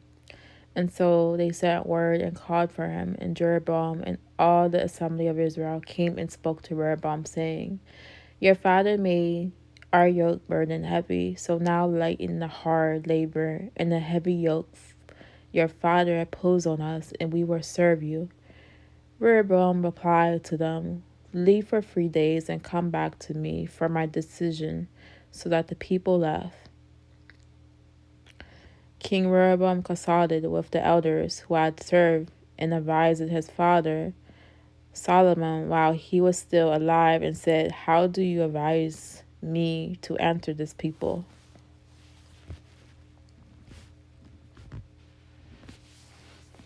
They spoke to him, saying, If you will be a servant to this people today, and will serve them, and grant their requests, and speak good words to them, then they will be your servants forever. But he ignored the advice which the elders gave him, and consulted the young men. She took the advice of the older people was one reason.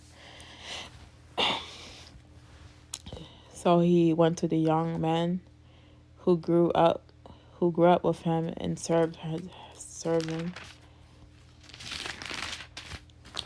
He said to them, "What do you advise that we answer this people who have said to me, 'Lighten the yoke burden which your father put on us'?" The young man who had grown up with him answered, "This is what you should say to the people who told you, 'Your father made our yoke heavy, but as for you, make our yoke lighter.' Say this to them, 'My little finger is thicker than my father's lying, and my ring would be even more severe. And now, whereas my father loaded with you with a heavy yoke, I will add to your yoke. My father disciplined you with whips, by I will discipline you with scorpions."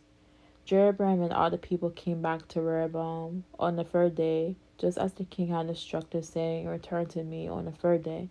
The king answered the people harshly and ignored the advice which the elders had given him, and spoke to them in accordance with the advice of the young men, saying, "My father made your yoke heavy, but as for me, I will add to your yoke. My father disciplined you with whips, but I will discipline you with scorpions." So the king did not listen to the people, for the situation was from the Lord, so that he might fulfill his word which he spoke through Ahijah the Shilonite to Jeroboam the son of Nebat.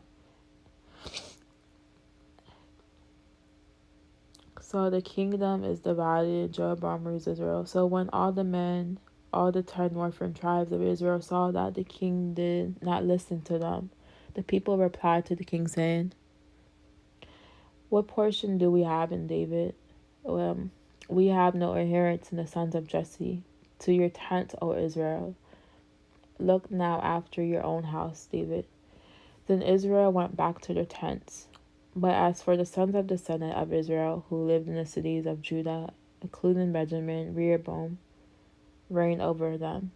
Then King Rehoboam sent how was that?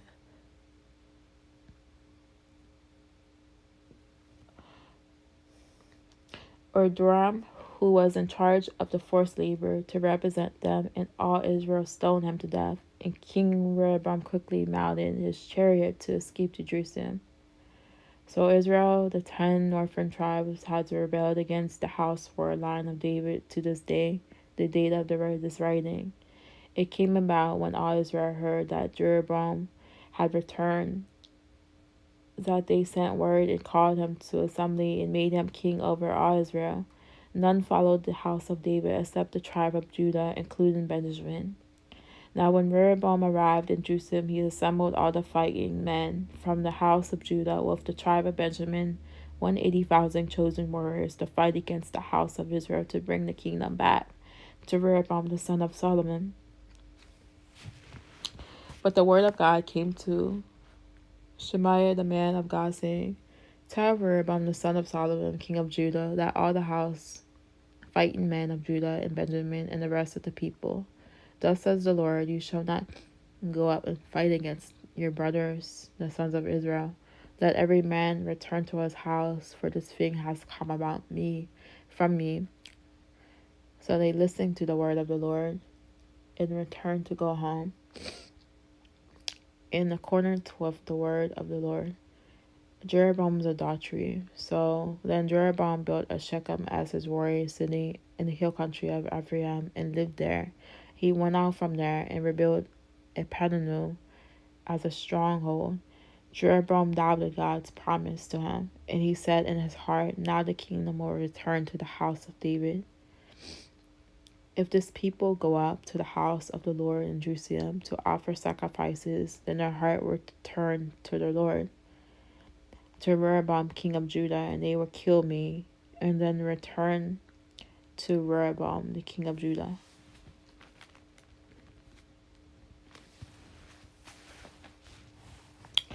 So the king took counsel and followed bad advice, and he made 2 calves of gold.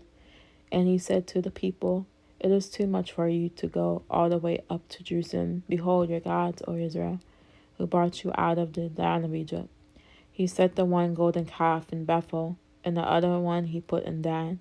And now this thing became a sin for Israel, because the people went to worship before one of the other of them as far as Dan. And Jeroboam also made houses on high places. And he made priests from all people who were not of the sons of descendants of Levi.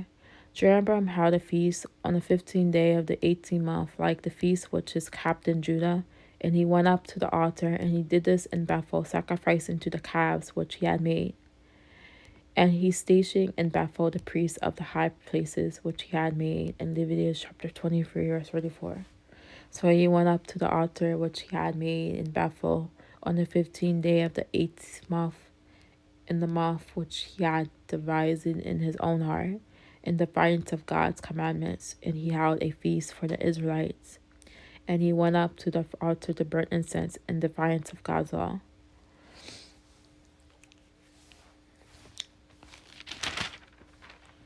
So the 13, we're 1kings chapter 13.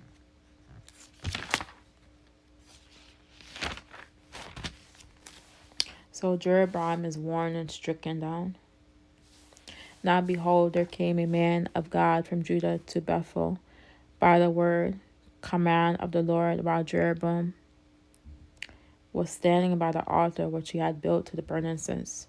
The man cried out against the adulterous altar by the word of the Lord.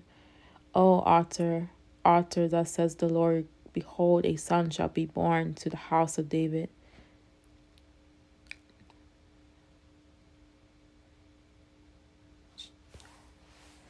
Josiah by name, and on you shall he sacrifice the bodies of the priests of the high places, and who burn incense on you, and human bones shall be burnt on you.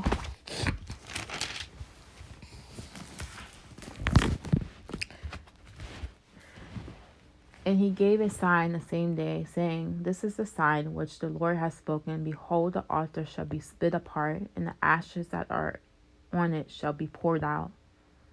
When the king heard the words which the man of God cried out against the altar in Bethel, Jeroboam put out his hand from the altar, saying, Seize him.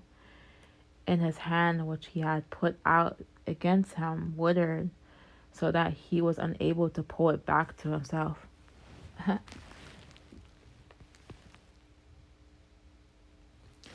The altar also split apart, and the ashes were poured out from the altar in accordance with the sign which the man of God had given by the word of the Lord.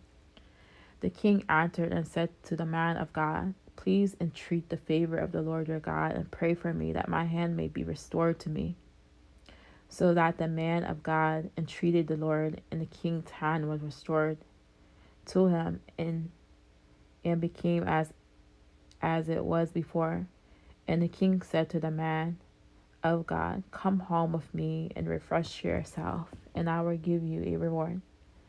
But the man of God said to the king, Even if you were to give me half your house wealth, I will not go with you, nor would I eat bread or drink water in this place. For I was commanded by the word of the Lord, and you shall not eat bread or drink water, nor shall you turn by the way you came.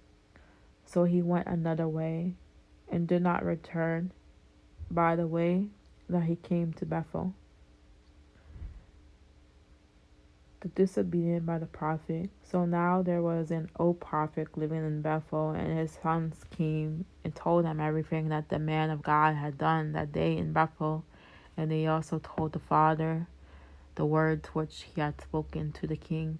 And their father asked, From which way did he go? For his son has seen which way the man of God who came from Judah had gone. He said to his son, Saddle the donkey for me. So they saddled the donkey for him, and he rode away on it. And he went after the man of God, and he found him sitting under an oak terebinth tree. And he said to him, Are you the man of God who came from Judah? And he said, I am. Then he said to him, Come home with me and eat bread. He said, I cannot return with you, nor go in with you, nor will I eat bread or drink water with you in this place. For I was told by the word of the Lord, you shall not eat bread, nor drink water, nor shall you return by going the way that you came.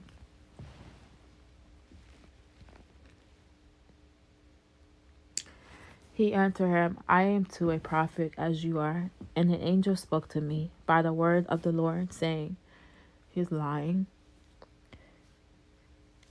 Bring him back with you to your house so that he may eat bread and drink water. But he lied to him.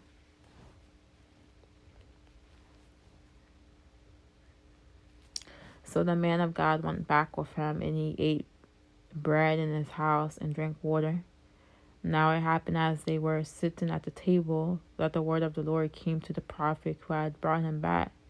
And he cried out to the man of God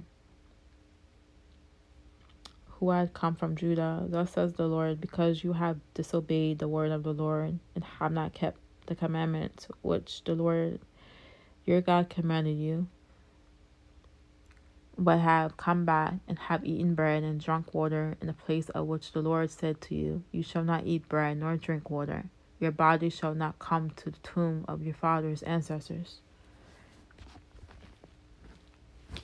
After that, the prophet of the house had eaten bread, and after he had drunk, he saddled the donkey for the prophet, whom he had brought back. And now when he had gone, a lion met him by the road and killed him, and his body was thrown in the road, with the donkey standing beside it. The lion was also standing beside the body.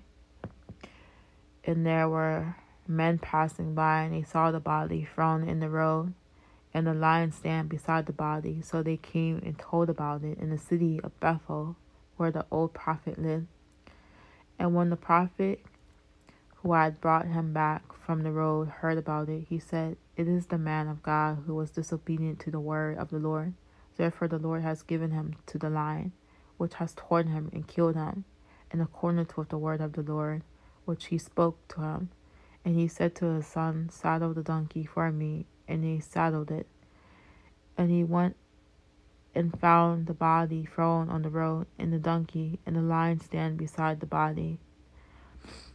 The lion miraculously had not eaten the body or attacked the donkey.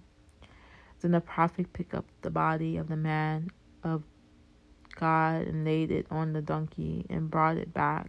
And he came into the city of Bethel of the old prophet to mourn and to bury him. And he laid the body in his own grave, and they mourned over him, saying, alas, my brother. Then after he had buried him, he said to his sons, when I'm dead, bury me in the grave in which the man of God is buried. Lay my bones beside his bones. For the word which he cried out by the word of the Lord against the altar in Bethel and against all the houses of the high places which are in the cities of Samaria shall certainly come to pass. After this event, Jeroboam still did not turn from his evil ways, but again made priests for the high places from among all the people. And he ordained anyone who was willing, so that there would be priests for the high places. And this thing, idol worship, became the sin of the house of Jeroboam, to blot it out and eliminate it from the face of the earth.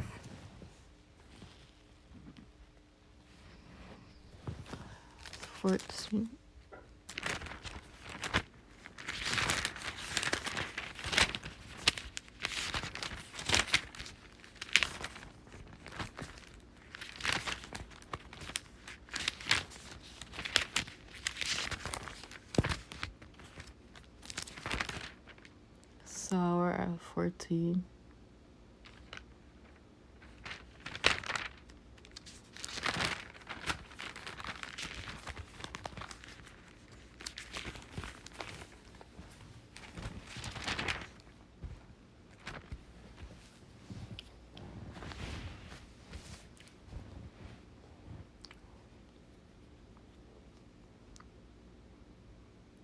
Ahijah prophesied against the king at 1kings chapter 14.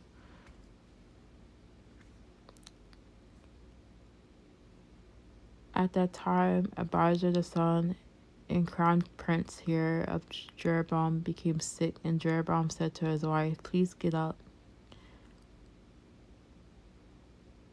and disguise yourself so that people will not know that you are Jeroboam's wife, and go to Shiloh. Elijah the prophet is there, the one who told me that I would be king over the people.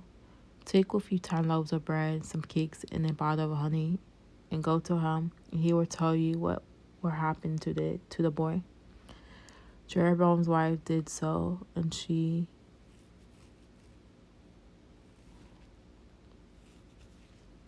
got up and went 20 miles to Shiloh and came to the house of Ahijah. Now Ahijah could not see because his eyes were dim from old age.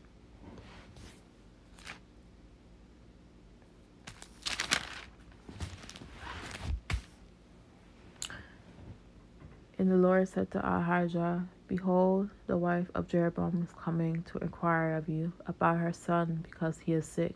You shall say such and such to her. For when she arrives, she will pretend to be another woman." So when Ahijah heard the sound of her feet as she came in the doorway, he said, "Come in, wife of Jeroboam. Why do you pretend to be another woman? For I have been sent to you by God with a harsh message. Go tell Jeroboam, this is what the Lord, the God of Israel, says. Because I exalted you from among the people and made you leader over my people Israel, and tore the kingdom away from the house of David and gave it to you, but you have not been like my servant David, who kept my commandments and followed me with all his heart, to do only what was right in my eyes, but have done more evil than all the kings who were before you. For you have gone and made for yourself other gods and molded images to provoke me to anger, and have cast me behind your back. Therefore, behold, I am bringing evil on the house, royal line of Jeroboam, and I will cut off, destroy from Jeroboam every male, both bond and free, in Israel, and will utterly sweep away the house of Jeroboam as one sweeps away dung until it is all gone. The dogs will eat the carcass of anyone belonging to Jeroboam who dies in the city, and the birds of the sky will eat the carcass of anyone who dies in the field, for the Lord has spoken it. Deuteronomy chapter 8, verse 26. Now as for you, Jeroboam's wife, arise and go to your own house, and when your feet enter the city, the child of Abijah will die. All Israel shall mourn for him and bury him, for he alone of Jeroboam's family will come to be placed in the grave, because in him there was found something good and pleasing toward the Lord, the God of Israel, in the house of Jeroboam. Moreover, the Lord will raise up for himself a king over Israel, who will cut off the house of royal line of Jeroboam this day and from now on. The Lord will strike Israel as a reed is shaken in the water, and will uproot Israel from this good land which he gave to their fathers, and he will scatter them beyond the Euphrates river, and because they have made their Assyrian and provoken the Lord to anger. And he will give up Israel because of the sins of Jeroboam, which has committed, and with he has commanded, he has made Israel sin by leading them into adultery. So Jeroboam's wife arose and left and came to Tirzah, the king's residence. And as she was entering the threshold, the child Abijah died. And all Israel buried him and mourned for him in accordance with the word of the Lord, which he had spoken through his servant Ahijah the prophet. Now as far as the rest of the acts of Jeroboam, how he made war and he reigned, before they are written in the books of the Chronicles of the Kings of Israel. The time that Jeroboam reigned was 22 years, and he slept with his fathers in death, and Nadab his sons reigned in his place. So I'm going to read this till 15 and take a break. Rehoboam mislaid Judah. Now Rehoboam the son of Solomon reigned in Judah, and Rehoboam was 41 years old when he became king, and he reigned 17 years in Jerusalem, the city of the Lord has chosen from all the tribes of Israel in which to put his name's presence. His mother's name was Namiah the Ammonite. And the people of Judah did evil in the sight of the Lord. They provoked him to jealousy more than all that their fathers had done with their sins which they had committed. For they also built for themselves high places to worship idols, sacred pillars and Asherim for the goddess of Ashia. There were on every high hill and under every luxury tree. There were also There was also male caught prostitutes in the land, and they committed all the repulsive acts of the nations which the Lord disposed before the Israelites. Now in the 5th year of the king Rehoboam, Shishak, king of Egypt, Jeroboam's brother-in-law, came up against Jerusalem, and he took away the treasures of the house temple of the Lord and the treasures of the king's house. He took away everything. He even took all the shields of gold which Solomon had made. So King Rehoboam had bronze shields to replace them, and handed them over to the captains of the palace guard who guarded the doorway of the king's house.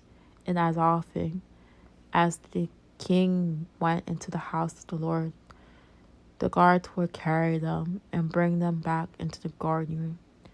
Now as for the rest of the acts of Rehoboam and everything he did, are they not written in the books of Chronicles of the kings of Judah? There was also war between Rehoboam and Jeroboam continually, and Rehoboam slept with his fathers in death, and was buried with his fathers in the city of David. His mother's name was Naamah the Ammonite and Abijah, and his son's name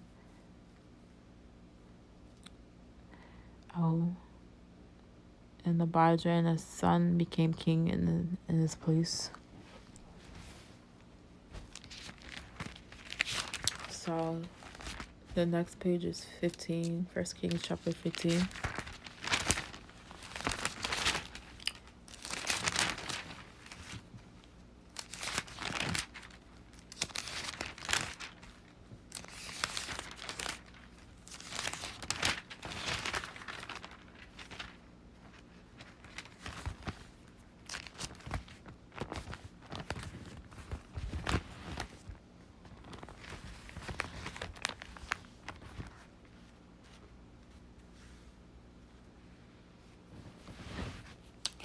But I'm going to come back.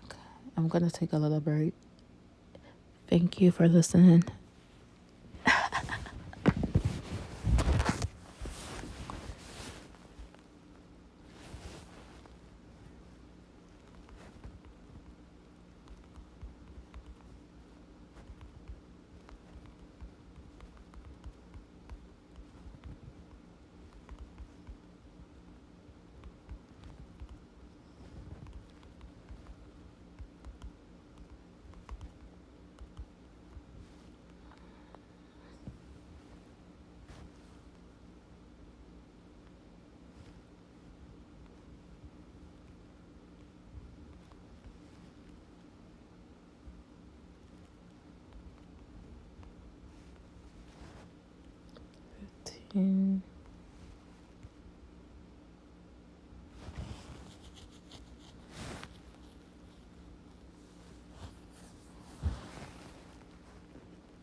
Bye, guys.